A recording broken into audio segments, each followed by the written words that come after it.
SEC Chair Gensler advises U.S. troops to stay away from crypto. What's up, guys? Tshroom here for the Investing Bros, and I wanted to show you guys an article, especially my soldiers out there, especially my servicemen and women out there who are part of the U.S. Army, the Navy, the Marines, the Air Force, or any other agency that you may be working for that's under the DoD. Or even our police officers and our first responders. Guys, Gary Gensler specifically was talking to the U.S. Army for some reason, but he had some comments that were anti-Bitcoin, and I wanted to make sure that I covered those and addressed them because I myself am a member of the U.S. Army. I am in the Florida National Guard. Let's go ahead and dive into what those comments were. All right, so the chairman of the United States Security and Exchange Commission, an unelected official, Gary Gensler, told members of the U.S. Army to refrain from investing in cryptocurrencies. He believes the sector lacks proper regulation and most digital assets will collapse in the future. Okay, so let's see what else he said. He claimed that the niche looks like the Wild West due to its unregulated nature, meaning that people should not interact with it. The SEC chairman also thinks most of the existing cryptocurrencies will at some point crash, triggering painful losses for investors. Well, guys, to be honest with you, I don't disagree with this portion of what Gary is saying. I do often in conversations with people and on this very channel that you absolutely should subscribe to, compare crypto and the crypto industry to the Wild West. It's what it is, guys. It's a new burgeoning high-risk industry that's also a high reward industry. And you're going to have to expect that there's going to be some swindlers and some crooks and some people that are only in it to make a quick buck. And that's exactly what characterized the Wild West. And those crooks and those swindlers have been getting sifted out with every single bear market that's been coming in. Their companies capitulate and they go under and they have to file for bankruptcy. We're seeing that now with FTX. When there's fraud, it will get sought out and it will get burned. So yes, it's the Wild West, but there's a lot of opportunity in the Wild West. A lot of people got very, very, very, very wealthy, and there was companies like Levi Jeans that came out of that industry, that came out of the Wild West, right? So it's not just crypto itself, it's a lot of these auxiliary industries within crypto that are becoming so popular and have all kinds of opportunity in them as well. I'm talking about Web3. I'm talking about services that help you make payments in crypto. I'm talking about all of the NFT projects, and I'm talking about all kinds of different stuff that's in what Gary Gensler is calling the Wild West. All these things that are popping up. And yeah, not all of them are going to bring real value, right? But the ones that don't, they're going to fall to the wayside. That's supply and demand, right? That's survival of the fittest, capitalism, and it's not going away. But let's read on. So Gary also says that most of these 10 or 15,000 tokens will fail. That's because venture capital fails, new startups fail, but also because history tells us that there's not much room for microcurrencies, meaning, we have the US dollar and Europe has the euro and the like. So this is the part that I very strongly disagree with, and I'll tell you why. Take a look at this website. This is usdebtclock.org. And right now you can see that the US debt is $31.4 trillion. Looking at that on a chart historically, you can see that in 2020 at least, we were at 98.2% debt to GDP, which is really, really high, guys. We haven't seen levels like that since 1945.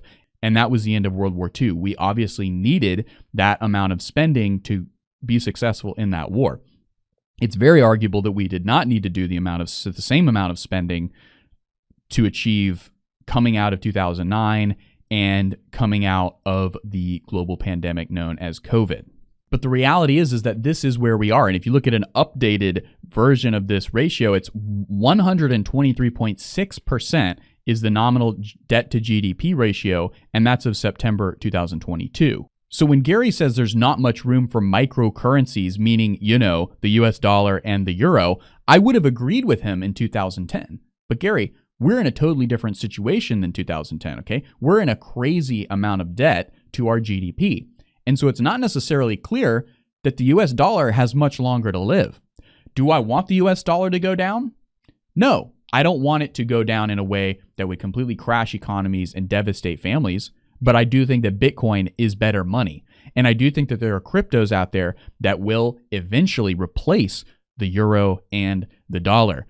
And if you are a soldier out there, you want to get educated and understand crypto, okay? You don't want to just reject it and then get left behind and be left holding a bunch of dollars that are worthless in the future.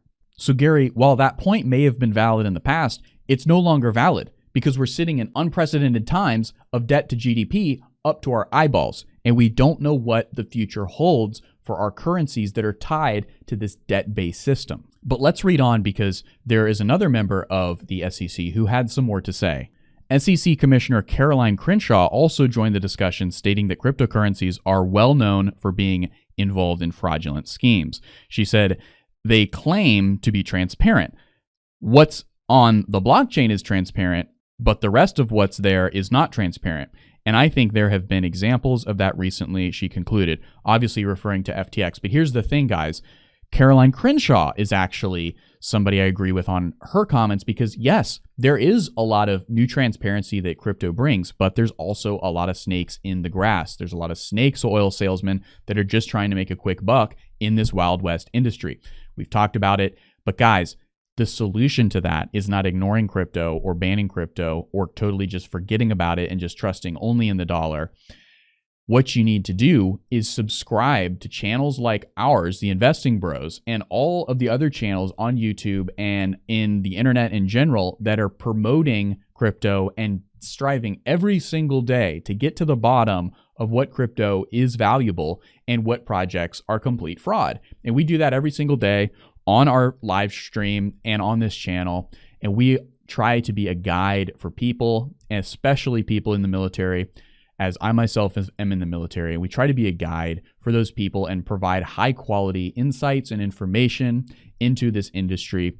And my partner, Tim, even hops on the charts and does an extremely good job of doing in-depth analysis on those charts to see what kind of trades could be made. Because guys, on the run up to Bitcoin and other cryptocurrencies replacing the dollar, there's going to be a lot of trading to be done. But if you want to just be an investor and sit back and just watch your assets appreciate too, that's another way to do it. But you have to stay attentive, and you can do that through watching our YouTube channel and staying alert and staying engaged in the crypto space, not ignoring it. So that is my message today for our soldiers, as Gary felt it was appropriate to issue a message to our soldiers, and specifically the U.S. Army, of which I call myself a part. Thank you guys so much for listening. On the way out, definitely be sure to subscribe and leave us a like. And just know that every single weekday, we actually go live at 9 a.m. Eastern Standard Time. And we'd love for you to join us when we do. But regardless of what Gary Gensler or any other unelected official may say, I will see you in the next video.